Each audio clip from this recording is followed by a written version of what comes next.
Good evening, everybody. Evening in Ukraine, morning here in Michigan. Thank you so much for joining us for our weekly lecture with Education USA Ukraine. Hopefully you all know by now that every Thursday at 5 p.m. in Ukraine, we have lectures related to different topics associated with U.S. higher education.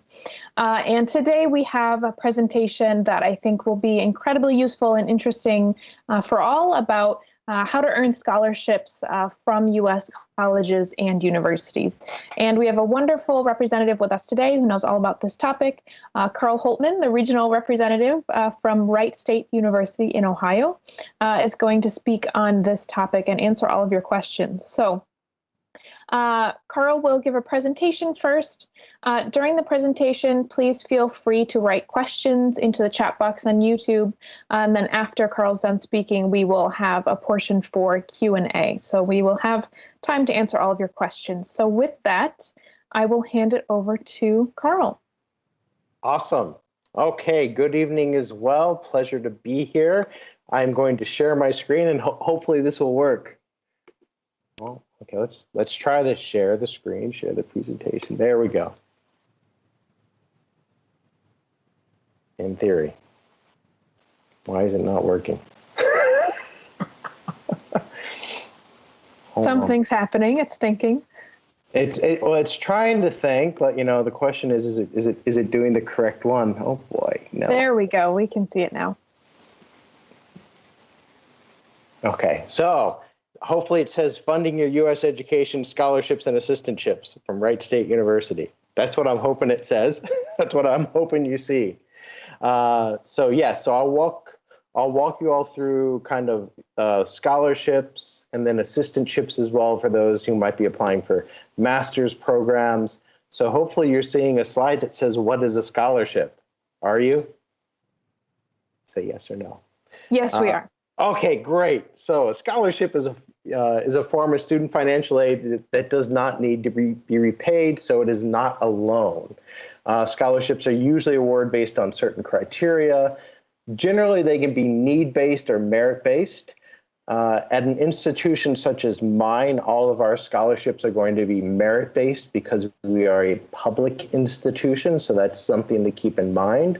If you, as a student, especially undergraduate, are looking for financial need-based scholarships, generally you might want to be looking more towards the private universities, which have a better capacity to grant need-based scholarships to students. So keep that in mind depending on what your needs are. If it's financial need, then look at private in general.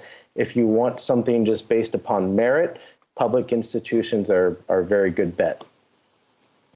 There are various sources of scholarships. They could be the general university scholarships that are open to all students, both domestic and international.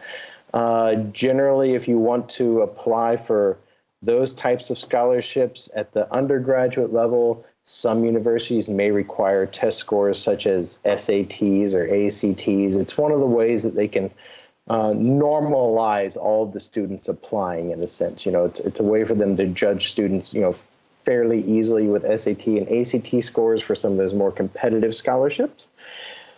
There might be specific scholarships set aside for international students or underrepresented students. So at my university, we actually have a specific pool just for international students as well. So you can compete both for the general university scholarships as well as the international specific ones. Many schools might have scholarships that are tied to a specific department. Generally, you're going to find those types of scholarships more in, let's say, maybe creative and performing arts, so maybe an acting scholarship or music scholarship, filmmaking, you know, something that may require an audition or some additional work involved. So there might be specific departments. So look at that as well. And then there might be local and regional organizations. Sometimes I call those heritage scholarships, those third parties. You can look through Rotary. For Ukrainian students in particular, there might be some nice diaspora scholarships. So in the state of Ohio, for instance, not in my area, not in Dayton, but if you go kind of more towards the Cleveland area, there's a large Ukrainian diaspora. So there might be some heritage organizations there that might have scholarships of students studying maybe in Northern Ohio at one of those universities. So keep that in mind as well. There are different sources of scholarships that you can look for. Again, categories of the scholarships, this goes back, the merit base, which can be based upon your grades, SAT scores. If, talking for undergraduate applicants, if you've taken AP, IB, or A levels, universities can look at all of that collectively. Need-based, again, is more, you find that more at a private institution because they have the capacity and the ability to do that. And again, the major specific, again, more towards creative and performing arts type scholarships. So what makes for a competitive scholarship or an assistantship application?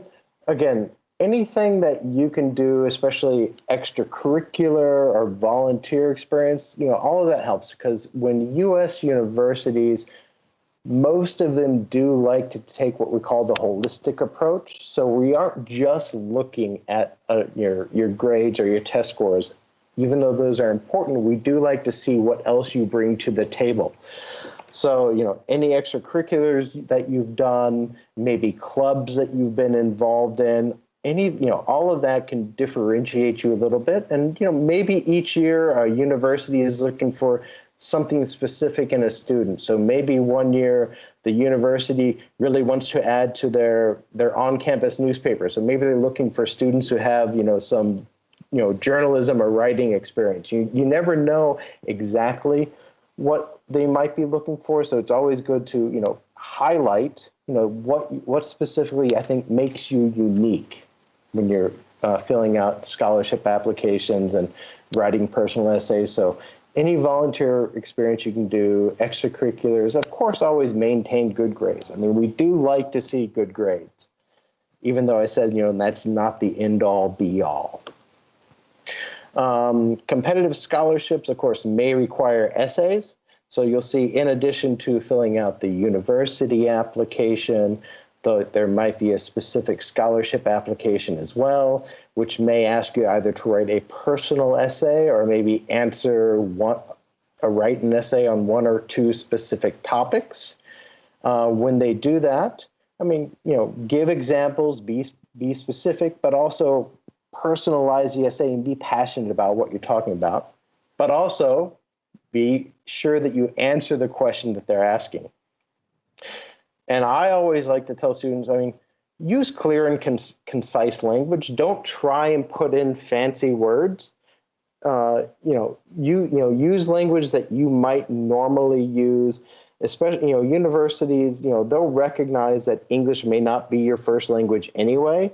And then as we are approaching, we're more of a global society anyway. So you actually want to be able to write, in a communicative approach that anyone could understand. So assuming that the person reading your essay might not even be a native English speaker either. So if you use clear and concise language, that's actually key as opposed to using fancy words sometimes.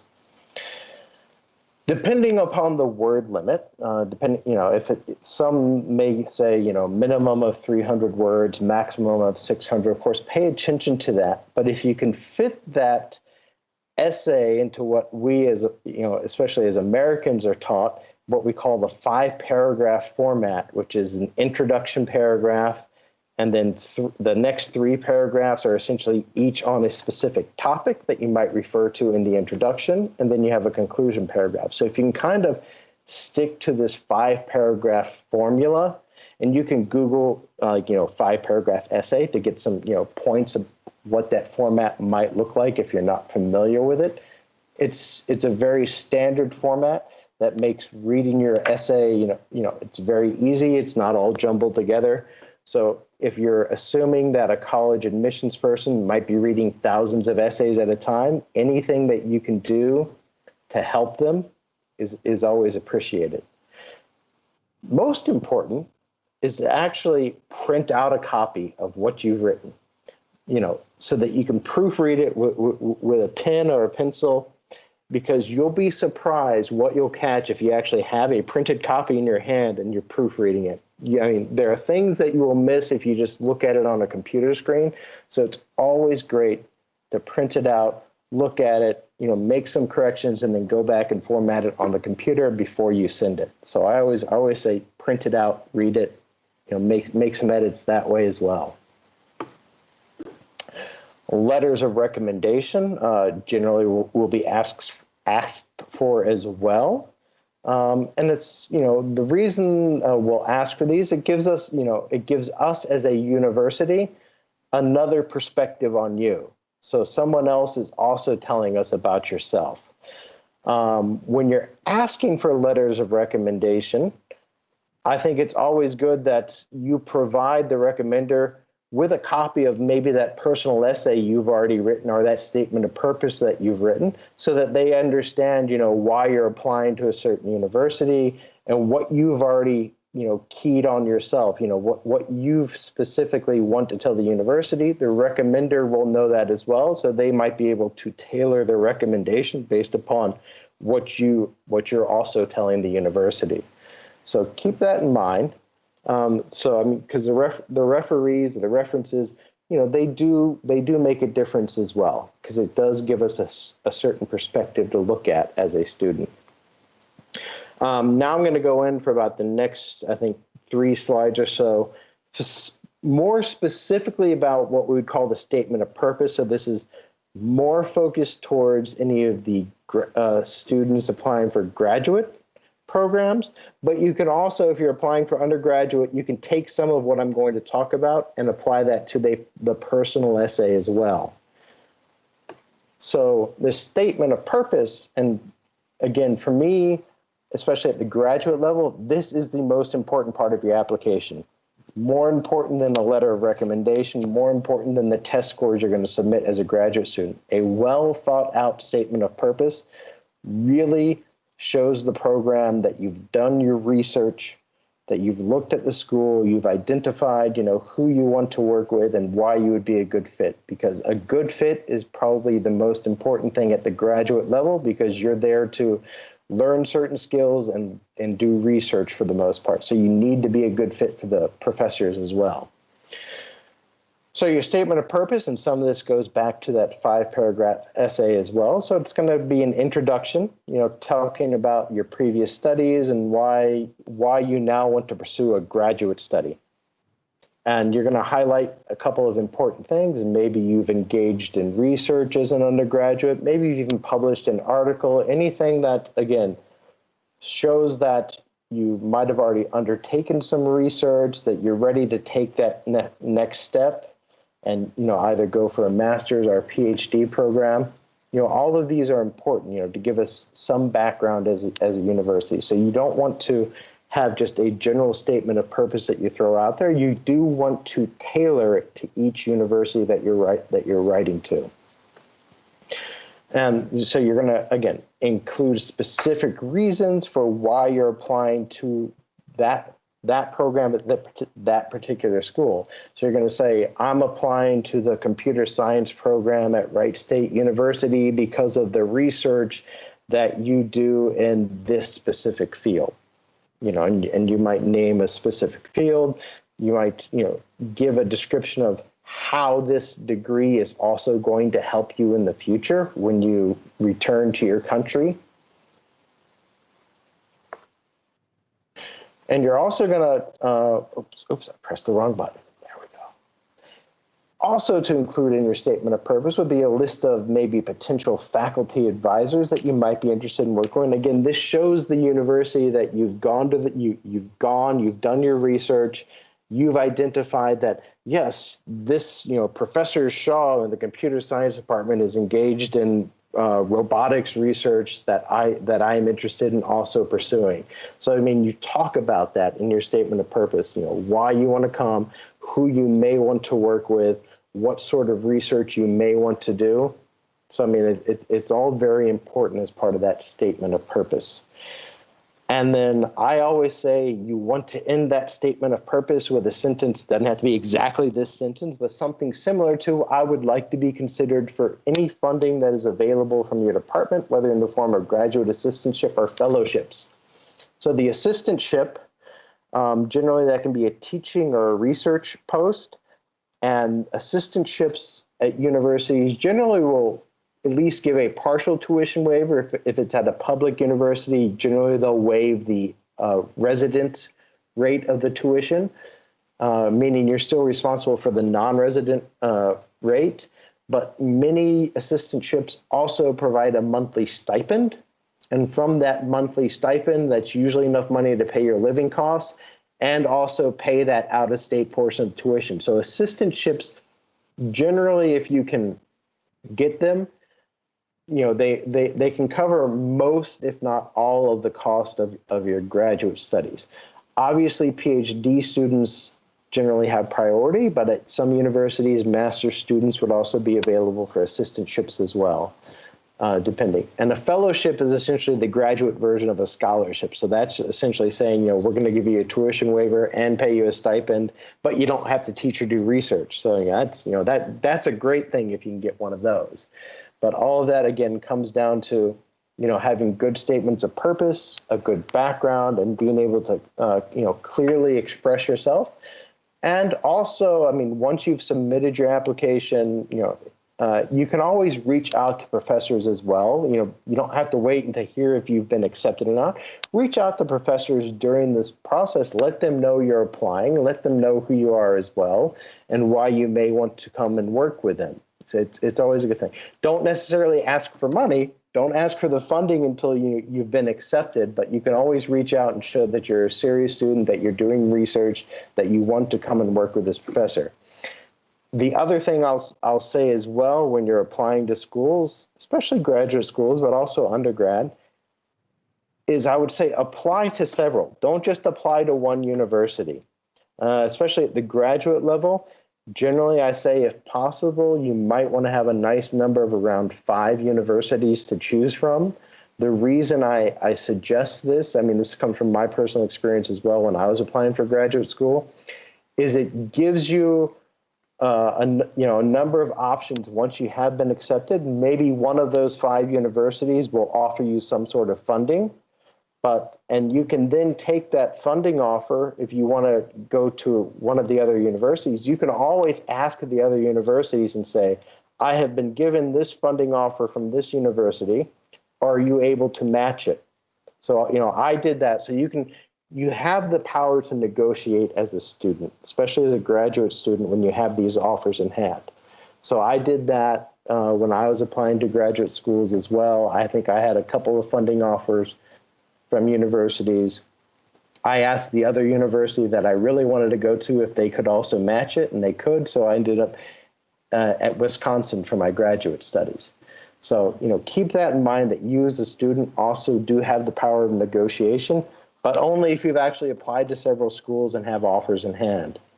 I will quickly, just if you're interested, now I get to talk a little bit scholarships that are available at my specific university. At the undergraduate level, we do have international scholarships that range from $2,000 to $6,000 per year, and those do not require SAT or ACT. So the merit-based for internationals are only looking at your GPA. We do have valedictorian if you are the top-ranked student in your class. We do have a $9,000 per year scholarship. And if you want our most competitive scholarships, the trustees would require SAT or ACT, as well as some of the other scholarship essays and things like that. At the graduate level, we do have merit-based scholarships of up to $5,000 per year, as well as the assistantships I was mentioning before, whether it's a teaching or a graduate research type assistantship available. And then that's my information. So I'm going to leave that slide here for a little bit. If anybody wants to send me an email or send me a WhatsApp, I'm happy to, answer fairly quickly. I'm actually based out of Antalya in Turkey, so we're all pretty much on the same time zone. And hopefully I'll be able to come see some of you in person. I think October, I'm planning to come to Kiev. So hopefully I can see some of you in person. But now I think now we get to the part of the presentation I really like, which is the questions and the answers. I like to engage the audience. Fantastic. Thank you so much, Carl, for that thorough information. For those of you watching on YouTube, please feel free to type your questions into the chat box, and we will turn to those in just a moment. There was one question there that I already addressed, asking if this information only applies to Wright State. And the answer is no, this is generally applicable to any college or university in the U.S. Mm-hmm. Yeah. I think one important thing that I took away from your presentation is that merit-based is not just grades and GPA and test scores. It's also volunteer and leadership experience. Is that correct? That's correct. I mean, all of that kind of builds into, the holistic approach that we like to take as universities. So when we do say merit-based, I mean, it isn't just the grades. I mean, those will make up, obviously a good portion of that, but we do like to see, a nice background of volunteer work that you've done, other things. And of course, the one scholarship that I didn't address in here that some students may ask for that I could give a whole separate presentation on would be athletic scholarships. Yeah, we know that that's a whole different ball game, to use a sports metaphor. Yes. But if anyone's interested, Wright State is still currently Division I, so we do have some sports. Okay. Speaking of merit as well, for graduate students, is professional experience considered when awarding merit scholarships? Does it depend on the field, or how is professional experience viewed? Sometimes it does depend upon the field that you're going into. I always say professional experience, it is a great thing to have. If you have it, I mean, definitely highlight that, because I know that, some students have asked me before, well, I've been working for 2 or 3 years. I have professional experience, but is that going to hurt me because I haven't been in academia for 2 or 3 years? I'm like, no, absolutely not. I mean, the practical experience also helps, and definitely highlight that, show that you've actually put what you've learned even as your undergraduate, you've been putting that into use, you've been making contributions, in the field as well professionally. So, I mean, that certainly helps. Obviously, it's going to be more applicable to certain majors. Business is a good example. MBA programs do not necessarily require previous experience. Some may ask for it, especially if you want to go into an executive MBA program. But some other business-related subjects may actually require professional experience. So we have a program called Marketing Analytics and Insight, which I think we actually have one student from Ukraine who has applied for and hopefully will start. But that program does require 2 years of professional experience as well. Mm-hmm. Okay. Fantastic. We have some good questions here. This is not specific to scholarships, but perhaps you can address it anyway. Absolutely. How widespread is admission to PhD programs after a 3-year undergraduate degree in Europe? So again, that's a very interesting question, because I mean, some students, even if it's a 4-year degree, at the bachelor, level, if you can show that you are really engaged, highly engaged in research, or you already have a very good idea of what it is you want to study, I mean, you can certainly apply, because worst case scenario is the department may just come back and say, well, we don't feel you're ready for the PhD program first, but we might suggest you take, the master's program, or at least start in the master's track, and then maybe after a year we can bump you up to the PhD.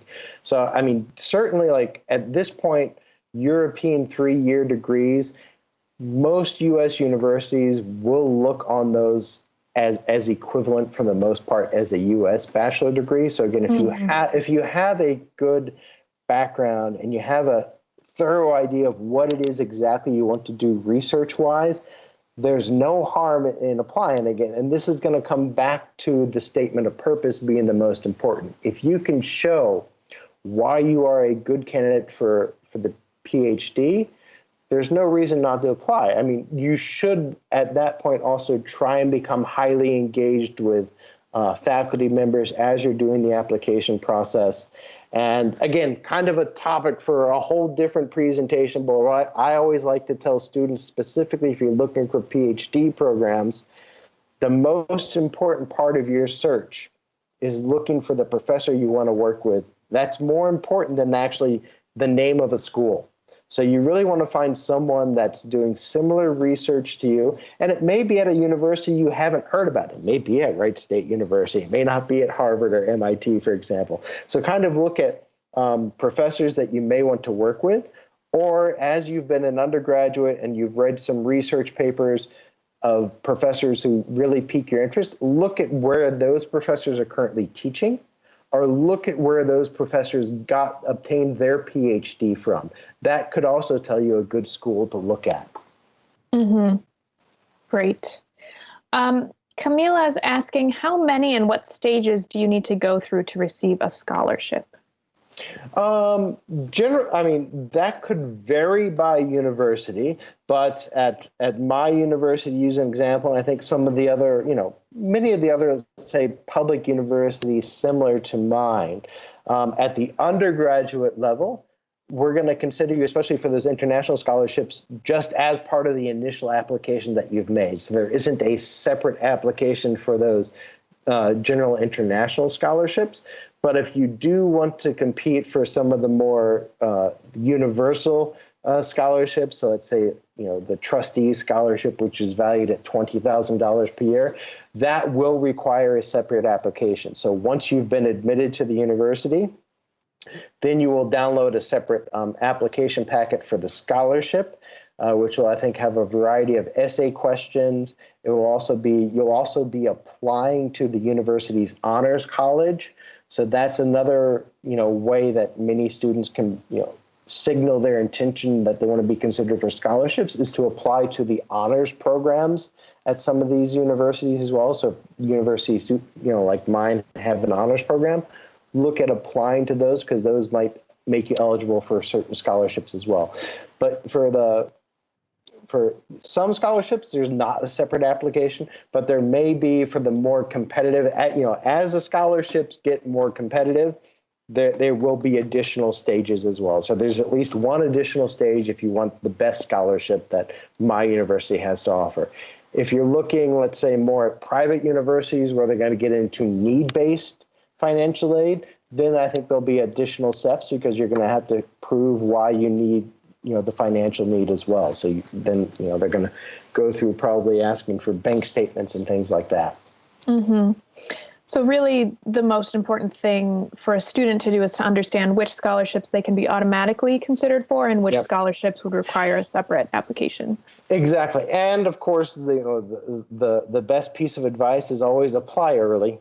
Don't wait until like 3 months before a university is going to start to apply. Mm-hmm. So generally, if you want to apply for these competitive scholarships, universities start making decisions on those usually around the middle of January. So you want to make sure, if you're applying for fall admission, to try and have your application done by the end of December, ideally, at the latest. Mm-hmm. A great question here from Marie. Do scholarships cover only tuition, or may they also cover room and board as well? They can cover room and board. So that's actually, our top scholarship actually covers all of the resident tuition, so about $10,000 of tuition, and it also gives you up to $10,000 per year to use as room and board as long as you stay on campus.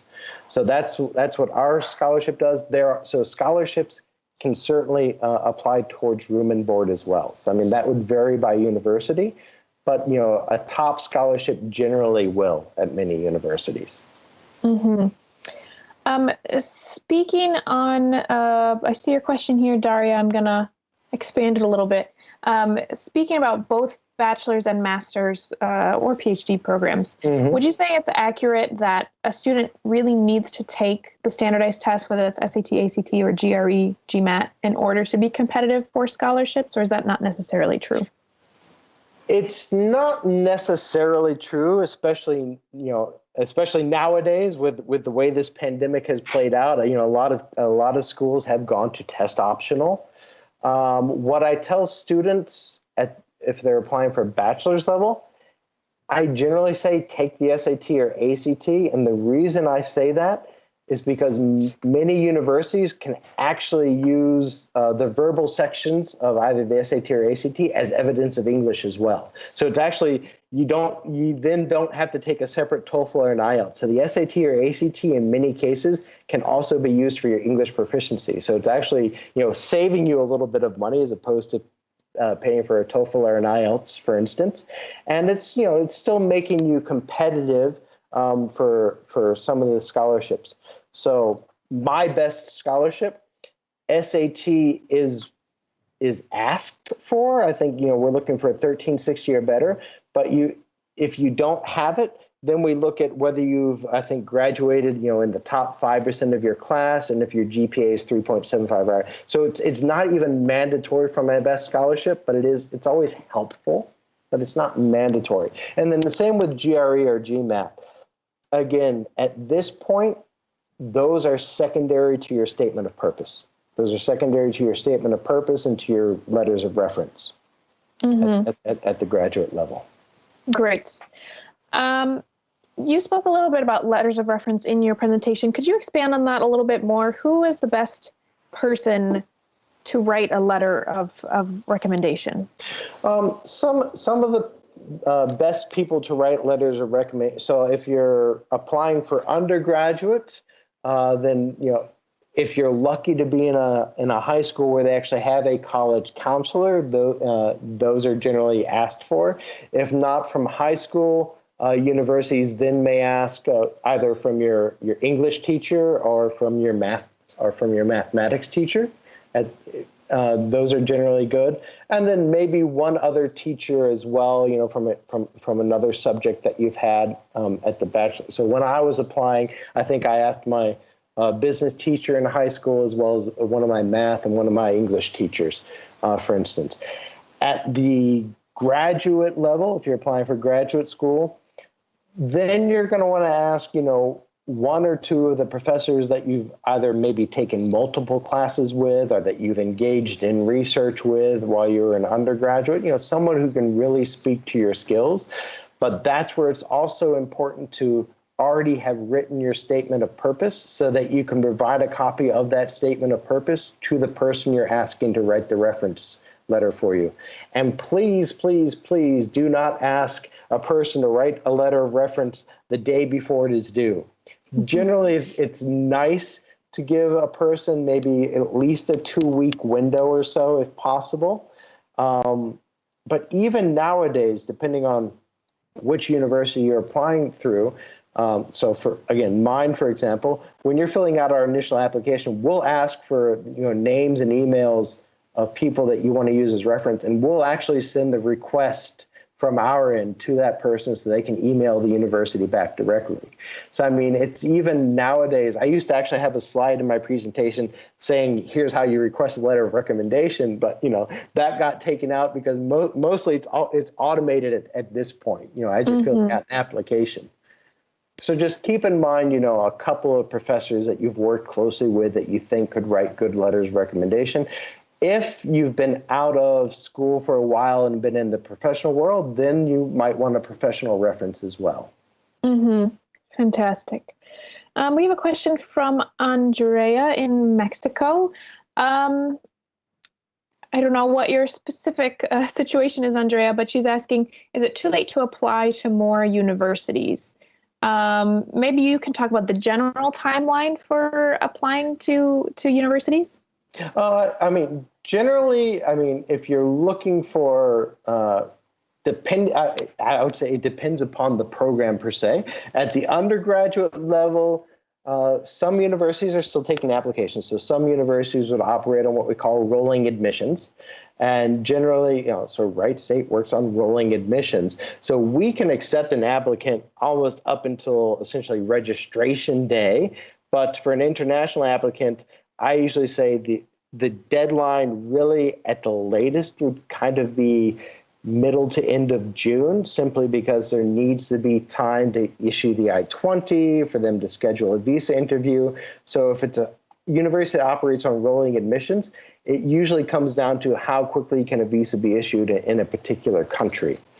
At the graduate level, generally that's where you want to apply as early as you feasibly can. So again, almost 9 months in advance of when you want to start, if not sooner than that, simply because a lot of funding decisions are made sometimes on a first come, first served basis. So, it's always better to get in there early so that you're considered for any form of funding that's available. That's kind of the advice I can give. So if you're looking for, and at this point, I would say, many students who might want to, be starting in the fall anyway, some of them might be deferring until January at this point. So I would say if you're looking for university, you can still apply. Worst case scenario is that you just defer your admission to a later intake. Great. Anna is asking, does participation in government-sponsored foreign exchange programs increase the chances of getting a scholarship? So if you're from Ukraine, Anna, here we have a pretty popular exchange program for high school students. Yep, flex, yeah, or yes, yeah. Okay, I mean, those can certainly help depending on which university you may be applying to, or if they have special scholarships available. I mean, those always, I think those always help, because obviously you've had an experience in the U.S. already that you can speak to, and why you want to come back to the U.S. How this has helped you. So that's certainly going to make you a more well-rounded student, and it's going to make you stand out. Because I know the process of getting one of these in the first place, is very competitive. So if I, as a university admissions official, see a student who's been on the flex or the YES program, I mean, they definitely do stand out. And I imagine that could be good material for an essay. Yes. Great. Let's see. Michael from Nigeria is asking, I'm assuming you're not an expert on this, but could you speak a little bit more about athletic scholarships and that process? Well, actually, I kind of am an expert on this, because I've been looking. Great.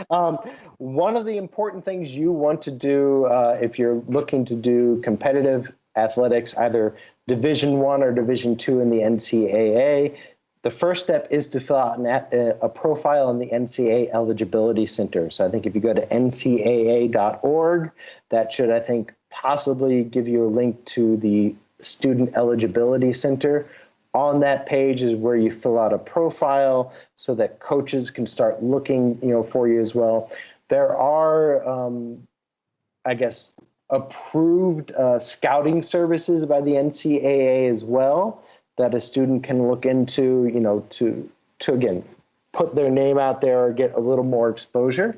One of the things I always recommend to students as well is, make sure you have, a private YouTube channel with maybe videos of yourself so that you can share a link to that to coaches as you reach out to them.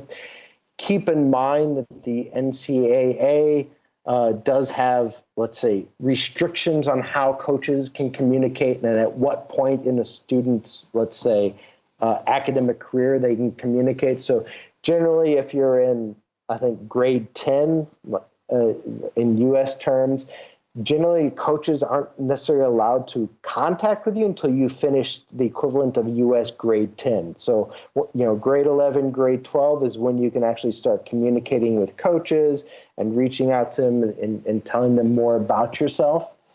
But your first step is the NCAA Eligibility Center. And also you will be required to take SAT or ACT as an international as an athlete in general, international or domestic, because that's part of the NCAA Eligibility Center criteria. They just need to see an SAT or an ACT score. The barrier is not very high. Essentially, I think they're just looking to see if you have a heartbeat and you can fill out your name on the bubbles. But they do require that. So, that would be a question. I'd be happy. I think it was Michael. If you see my contact info there, go ahead and write me. I'll send you some more information specifically about athletes. Fantastic. some more questions about SAT and ACT. I'll probably lump them together. Sure. St. Michael is asking, standardized tests organizations like College Board have not been operative, or tests have not been offered. So how can students apply for competitive scholarships at Wright State and other schools this fall? And then along with that, a student is asking, since the SAT and ACT has become optional at many schools, does it give an advantage if a student has already taken it? Yeah. So I'm not sure if the SAT or ACT have moved to a distance option. I know some of the other tests have, TOEFL and I think GRE and, the graduate type tests, those have definitely offered like online proctoring. If the SAT hasn't moved to that yet, I wouldn't be surprised to see them possibly offer something in the near future where essentially you can take the SAT via computer at home through online proctoring, because it's going to be necessary, I think, just because, we can't have students going to test centers and things like that, with the current pandemic going on. So, so I think there's the possibility, just keep a lookout to see if it might be offered through virtual proctoring. If not, again, universities are certainly taking this into consideration, and they're being a lot more flexible over this next year, especially these next few intakes, of not looking too hard at an SAT or an ACT at this point. And then, if you're looking for, again, going back to athletic scholarships, if you haven't taken it yet, just the next available time, please do take an SAT or an ACT if you can. Does it make you more competitive if you've taken it, even though schools have gone towards optional? I think it certainly helps a university get an understanding again of who you are and how your education from your home country might stack up to domestic applicant, because obviously that standardized test score, they can easily compare that to a domestic student as well to get an idea of who you are and how, let's say, a credential from Ukraine compares to the U.S. if they're not necessarily familiar with it. And then, is there going to be a question of which test should I take, SAT or ACT, or students asking that? Is anybody asking that one yet? They haven't, but I bet they're wondering about it now. So why don't you go ahead and answer it? Of course. So what I like to say is of course you can certainly go through, I think, both tests, at least offer practice tests online. So obviously take practice tests to become familiar with both of those. Just in my personal opinion, for international students, I found have done fairly well on the ACT because it is more of a curriculum-based test. So I think students can perform a little better on that as opposed to a critical reasoning test. But the SAT is, of course, a lot more prevalent internationally. So, that said, it really is just a matter of looking at the tests online, taking some practice tests, becoming familiar with how the test is laid out. The big bulk of that is really just learning how the test is laid out and learning those test-taking skills of time management at the end of the day. Mm-hmm. Yeah, and just to highlight what you said, that universities are going to be very understanding in this upcoming application cycle. I think even on the Common App, they're adding a section about, how has the pandemic affected your application process, or anything else you'd like us to know about how this has affected you. So if you're concerned about that, there's going to be a lot of flexibility and understanding there. Yeah. How can a student filter universities that have scholarships for international students, and what is the process in general for choosing your best university, the best university for you? Well, that's where I say that's where Education USA is helpful in one sense. But again, kind of doing maybe some initial Google searches in terms of if you have an idea of maybe places in the U.S. that you might want to look at, doing some searches through there. I know there are some websites like Study in the USA, that will highlight certain universities that may have scholarships available. I mean, I know the Education USA Network, does a good job of advertising, which universities sometimes have specific scholarships available. So certainly, look at, what's being posted on the various Facebook pages of the Education USA advising centers as well. But when it comes down to it, I mean, also look at if universities do actually get to come to your country again and participate in fairs. Any university that's there participating in a fair, obviously, I think would have scholarships for internationals, because they're there to recruit international students as well. Mm-hmm. And then, that's kind of where I can say, but many universities at the end of the day, they will have, certain things set aside for international students, especially, I would say, some of these, let's say, a mid-tier public university, such as, Wright State University or, something like that. We do try our best to attract international students, especially through merit-based scholarships. Mm-hmm. Great. All right. We have answered all the questions in the chat box so far, so I'm going to do a last call for questions. If you have any final questions for Carl, please type them into the chat box. It can be anything. It doesn't have to be about scholarships. I like to talk about anything. So Great. I was wondering, how much power do bachelor's students have to negotiate scholarships if they receive multiple offers?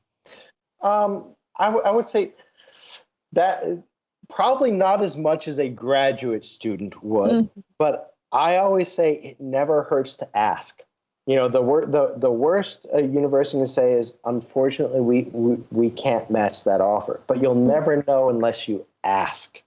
But I mean, be tactful about, how you ask for it. Don't just say, hey, they're giving me this. Can you do this or I'm not going to come? Be tactful. Say, hey, this university, I've been offered this, but I really, would prefer to come to your university if possible. Is there anything you can do to, maybe even meet me halfway? It never hurts to ask, but obviously you have a little more power as a graduate student. But I mean, it just never hurts to ask, and just keep in mind, that you as a student, I mean, you do have the power to negotiate, because universities really would like you to come. Mm-hmm, mm-hmm. Since you opened the floor to non-scholarship questions, we've got one here. There we go. If a student is taking a gap year, will their teacher's recommendations still be applicable after they've left high school? Absolutely. I mean, and in fact, I mean, we like to see students that have taken gap years as well. And I know that's, especially common, out of Eastern Europe, where I think, depending upon what your high school system is, sometimes you actually finish when you're 17, that might be, yes, you can still go to university at that age, but if you've actually taken a gap year and done something else, and, we like to see that. So gap years are great. Teacher recommendations are always applicable, not a problem. Great. A question from Artur. Do you accept connection requests on LinkedIn? Sure. You're becoming popular. There you go. Well, I certainly try. So, I mean, you can certainly connect with me on LinkedIn. It's not a problem. Great. What's the difference between early decision and early action? Okay. That I may not actually get right, because again, that's more towards, I think, private schools like to do things like that, and more competitive universities do that. Early decision and early action. I'm going to defer. Because sometimes I get those mixed up. Okay, I can speak to that. Yeah. Go for it. Because I always have to double check this myself as well. So early decision applications are binding. So if you are accepted to that university on early decision, that means that you are making a commitment to go there, and you have to actually retract any applications you've made to other universities. Early action just means that you are submitting your application on a bit of an earlier timeline. It may make you more competitive for some scholarships, and it means that you'll just have an answer earlier, so you can sleep a little bit better at night, maybe, but it's not binding, and you don't have to commit to that. Typically, early action applications get you an answer before Christmas, before December 25th, typically. So you can enjoy the holidays knowing that you've been accepted. And other acceptances are usually sent in March or April even. Yeah. Typically, since we're on the topic of financial aid and scholarships, typically we recommend at EdUSA that if financial aid and scholarships is really important to you, we don't typically recommend early decision, just because that means you cannot compare financial aid offers from universities, just like Carl was talking about. So really only do that if you're absolutely sure that university is a good fit for you and you're sure you can afford it. Mm-hmm. All right, let's see. Any other thing here? Camila's asking for your contacts again, so I can type that into the chat box. Okay, perfect. So I guess just in closing, because we're doing great on time, this has worked out perfectly. I can't speak for students from other countries on the webinar, but I know for Ukraine, finance is really usually not the number one concern for students. So what sort of general or closing advice would you have for a student who's working on applying to increase chances of success? Because we know most merit-based scholarships still don't cover the full cost of studying.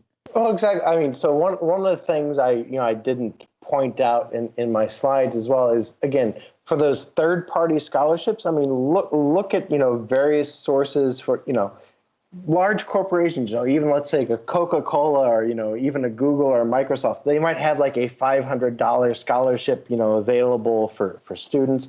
You have 500 from Microsoft, 500 from Coca-Cola, 500 from Boeing if you want to go into, aeronautical engineering or something like that.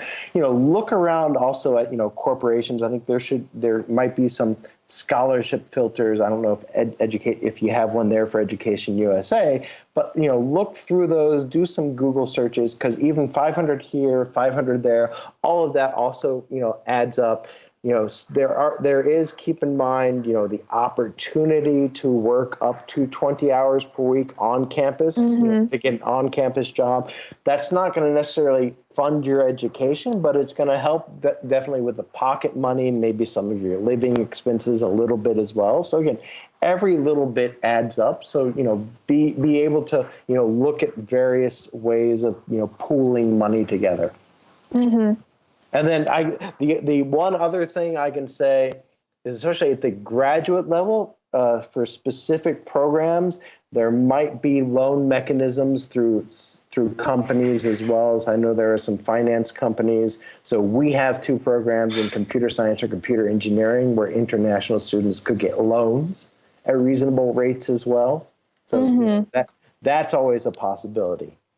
And those are generally for master's programs in STEM subjects, because the banks know that you're going to hopefully be able to take advantage of the OPT, which again, separate presentation on that one, and that changes every day as well.